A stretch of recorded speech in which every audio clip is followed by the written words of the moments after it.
ಅಲ್ಲ ನೀವೇನೋ ನೋಡ್ತಾ ಇದ್ದೀರಲ್ಲ ಸರ್, ನಾವು ಗೇಮ್ ಸ್ಟಾರ್ಗೆಲ್ಲ ಗೊತ್ತಿಲ್ಲ.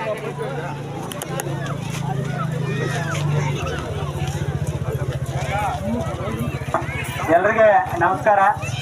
ಎಲ್ಲ ಪ್ರವಾಸಿಗರು ಈ ದಿನ ಬಲಮುರಿ, ಎಡಮುರಿ, ಕಾರೇಪುರ ಇತರೆ ಪ್ರವಾಸಿ ಸ್ಥಾನಗಳನ್ನು ನೋಡಲು ತಾವೆಲ್ಲರೂ ಸಹಿತ KRS ಸುತ್ತಮುತ್ತ ಮೈಸೂರು ಜಾರಿ ಮೃತಪಡ್ತಾ ಇದ್ದಾರೆ. ಅದರಿಂದ ಪ್ರತಿ ವರ್ಷ ಮಿನಿಮಮ್ 15ರಿಂದ 20 ಜನ, ಈಗ ಕಳೆದ ಒಂದು 10 ವರ್ಷದಲ್ಲಿ ಸುಮಾರು 80ರಷ್ಟು ಜನ ಇಲ್ಲಿ ಬಲಮುರಿ, ಎಡಮುರಿ ಸ್ಥಳದಲ್ಲಿ ಮೃತಪಟ್ಟಿರ್ತಾರೆ.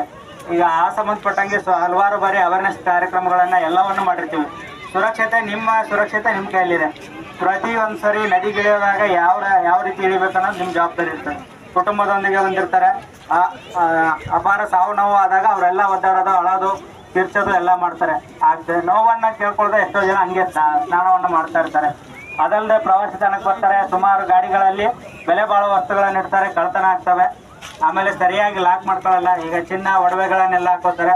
ಸರಿಯಾಗಿ ಒಂದ್ಸರಿ ಹೇಳಿದ್ರೆ 1 ಲಕ್ಷ 2 ಲಕ್ಷ ಹೋಗುತ್ತೆ, 10 ಗ್ರಾಮ್ 15 ಗ್ರಾಮ್ ಇದ್ರೆ. ಸುಮಾರು ಆ ಥರ ಎಲ್ಲ ನೋಡಿದ್ರಿ. ಸಾರ್ವಜನಿಕರು ದಯವಿಟ್ಟು ಪ್ರವಾಸಿ ತಾಣಗಳಲ್ಲಿ ತಮ್ಮ ನಗದು ಚಿನ್ನಾಭರಣಗಳನ್ನು ಸೂಕ್ತವಾಗಿ ರಕ್ಷಣೆ ಮಾಡ್ಕೋಬೇಕು.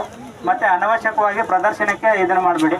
ಅವಕಾಶ ಕೊಟ್ಟು ತಮ್ಮ ಅತ್ಯಮೂಲ್ಯವಾದ ಚಿನ್ನಾಭರಣಗಳನ್ನು ಹಾಳಾಗದಂತೆ ನೋಡ್ಕೊಳ್ಳಿ. ಪ್ರತಿ ವರ್ಷ ಇಲ್ಲಿ ಜೀವ ರಕ್ಷಣೆಗಾಗಿ ಹಲವಾರು ಪ್ರಯತ್ನ ಪಟ್ಟರು ಸಹಿತ ಸಾವು ನೋವುಗಳು ಹೆಚ್ಚಾಗ್ತಾ ಇದ್ದಾವೆ. ಆದ್ದರಿಂದ ದಯವಿಟ್ಟು ಪ್ರವಾಸಿಗರು ಇಲ್ಲಿ ಸುತ್ತಮುತ್ತ KRS ಸುತ್ತಮುತ್ತ ಬರೋರು ಹಾಗೂ ನದಿ ತೀರದಲ್ಲಿ ಬರೋರು ಎಲ್ಲರೂ ತಮ್ಮ ಸ್ವಯಂ ನೀರಿನಲ್ಲಿ ಇಳಿದು ಆಳ ಅರಿವು ಇರಲ್ಲ, ಸುಮ್ಮನೆ ಇಳಿದು ಆಕಸ್ಮಿಕವಾಗಿ ಮೃತಪಡ್ತಿದ್ದಾರೆ. ಆದ್ದರಿಂದ ದಯವಿಟ್ಟು ಎಲ್ಲರೂ ನೀರಿಗಿಳಿಯೋ ಮುಂಚೆ ಅದ್ರ ಹಾಳಾಗ್ಲ ಗೊತ್ತಿದ್ರೆ ನೀರಿಗಿಳಿಯಿರಿ. ದಯವಿಟ್ಟು ಯಾರು ಅನವಶ್ಯಕವಾಗಿ ನೀರಿಗಿಳಿದು ಜೀವ ಹಾನಿ ಮಾಡ್ಕೋಬೇಡಿ ಅಂತ ಹೇಳ್ತೀವಿ.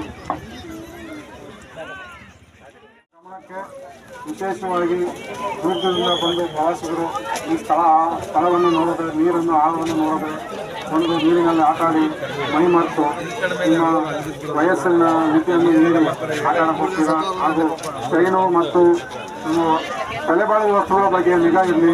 ಆಮೇಲೆ ಇಲ್ಲಿ ಹೆಚ್ಚಿಗೆ ಬಂದು ಹೊರಗಡೆಯಿಂದ ಬಂದು ಡ್ರಗ್ಸು, ಗಾಂಜಾ ಈ ಸೇವೆಗಳನ್ನು ಮಾಡಬೇಕು. ಯಾಕೆಂದರೆ ಇವೆಲ್ಲ ಬಂದು ಬಂದು ಇದು ಮಾಡ್ತಿರ್ತಾರೆ, ಸಂಸಾರಸ್ಥರು ಬಂದಿರ್ತೀರ.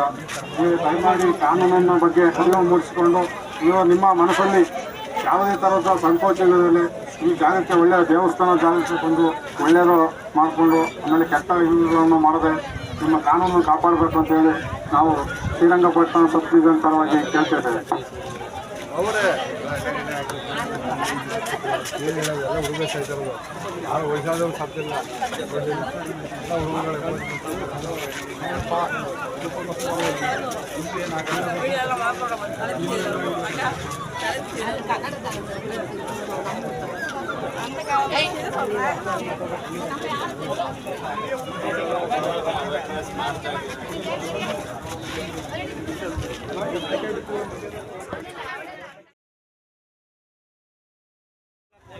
ಜವಾಬ್ದಾರಿ, ಇನ್ನೊಂದು ಇಲಾಖೆ ಒಬ್ಬರದೇ ಜವಾಬ್ದಾರಿ, ಅಥವಾ ಬಲಮುರಿ ಅವ್ರದ್ದು ಅಷ್ಟೇ ಜವಾಬ್ದಾರಿ, ಬಂದವ್ರದ್ದು ಅಷ್ಟೇ ಜವಾಬ್ದಾರಿ ಇರ್ತದೆ, ಇಲ್ಲಿರೋರ್ದು ಅಷ್ಟೇ ಜವಾಬ್ದಾರಿ.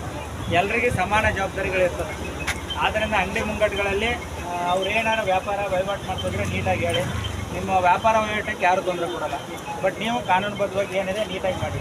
ಎರಡನೇದು, ಅನವಶ್ಯಕ ಅಕ್ರಮ ಮದ್ಯ ಮಾರಾಟ ಆಗಿರ್ಬೋದು, ಮದ್ಯ ಸೇವನೆಗೆ ಅವಕಾಶ ಕೊಡೋದಾಗಿರ್ಬೋದು, ಇದನ್ನೆಲ್ಲ ಯಾವುದಕ್ಕೂ ಅವಕಾಶ ಕೊಡಬೇಡಿ. ಈಗ ಅಂಗಡಿ ಮುಂಗಟ್ಟುಗಳು ಒಬ್ಬನ ಅಂಗಡಿಯಲ್ಲಿ ಅವನೋ ಒಬ್ಬ ಕುಡ್ಕೋದು ಕೂತ ಪಕ್ಕದ ಅಂಗಡಿಯವನು ಜನಸಂಖ್ಯೆ ಹೆಚ್ಚಾಗಿದೆ ಹೊರತು ಬಲಮುರಿ ಅನ್ನೋದು ದೇವರಿಗೆ ಫೇಮಸ್ ಆಗಿ ಬಂದಿರೋದು. ಬಲಮುರಿ ಗಣೇಶ ಶಿವನ ಟೆಂಪಲ್ಗೆ ಹೋಗ್ತಾರೆ ಜನ ಬರೋದು. ಬಟ್ ನಾವು ಇಲ್ಲಿ ಯಾವುದೇ ರೀತಿ ಅಕ್ರಮ ಚಟುವಟಿಕೆಗಳ ಪೊಲೀಸ್ ಅಷ್ಟೇ ತಡೆಯೋದಲ್ಲ, ಸಾರ್ವಜನಿಕರು ತಮ್ಮದೆಲ್ಲ ಪಾತ್ರ ಇರ್ತದೆ.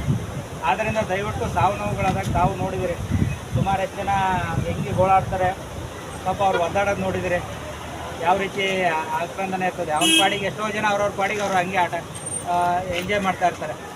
ಸತ್ತ ವ್ಯಕ್ತಿ ಬಗ್ಗೆ ಅವ್ರಿಗೆ ಗಮನನೇ ಇರೋಲ್ಲ. ಅವ್ನು ಸತ್ತರೆ ಸತ್ತೋದ ಅಂತಾರೆ. ಅದು ಸರಿಯಾದ ಮನಸ್ಥಿತಿ ಅಲ್ಲ. ಈಗ ಸತ್ತಿರ್ತಾನೆ, ಅವ್ನು ನೋವಿರ್ತದೆ, ಆ ಕುಟುಂಬ ಒದ್ದಾಡ್ತಿರ್ತದೆ, ಆ ವ್ಯಕ್ತಿ ಎಷ್ಟೋ ದೂರ ಇರ್ತಾನೆ. ಒಬ್ಬ 3,000 ಕಿಲೋಮೀಟ್ರ್ ದೂರದಿಂದ ಬಂದು ಇಲ್ಲಿ ಸಾವು ನೋವು ಆಗಿರೋದು ನೋಡಿದ್ರೆ ಆಮೇಲೆ ಇಡೀ ಕುಟುಂಬದ ಮೇಲೆ ಸಾಯ್ತಾರೆ. ಅದರಂಥ ಆಘಾತಕಾರಿ ವಿಚಾರಗಳು ಯಾವುದೂ ಇಲ್ಲ. ಆದ್ದರಿಂದ ದಯವಿಟ್ಟು ತಾವು ಕಟ್ಟುನಿಟ್ಟವಾಗಿ ಯಾವನಾರೇ ಗ್ರಾಹಕ ಬರಲಿ ಅವ್ರಿಗೆ ನೀನು ಹಿಂಗಿದೆಯಪ್ಪ ಹಿಂಗೆ ಮಾಡೋ, ನೀವು ಜಾಸ್ತಿ ಇದು ಮಾಡಿದ್ರೆ ನಾವು ಪೊಲೀಸ್ಗೆ ಹೇಳ್ತೀವಿ, ಕಂಪ್ಲೇಂಟ್ ಆಗುತ್ತೆ ಅಂತೇಳಿ. ನಿಮ್ಗೇನಾದ್ರು ಸಹಕಾರ ಬೇಕಿದ್ರೆ ಪೊಲೀಸ್ ಇಲಾಖೆಯಿಂದ ತೋರಿಸ್ತಾರೆ. ಆಯಿತಾ. ದಯವಿಟ್ಟು ಅಕ್ರಮ ಚಟುವಟಿಕೆಗೆ ಅವಕಾಶ ಕೊಡಿ. ಆಯಿತು, ಎಲ್ಲರಿಗೂ ನಮಸ್ಕಾರ.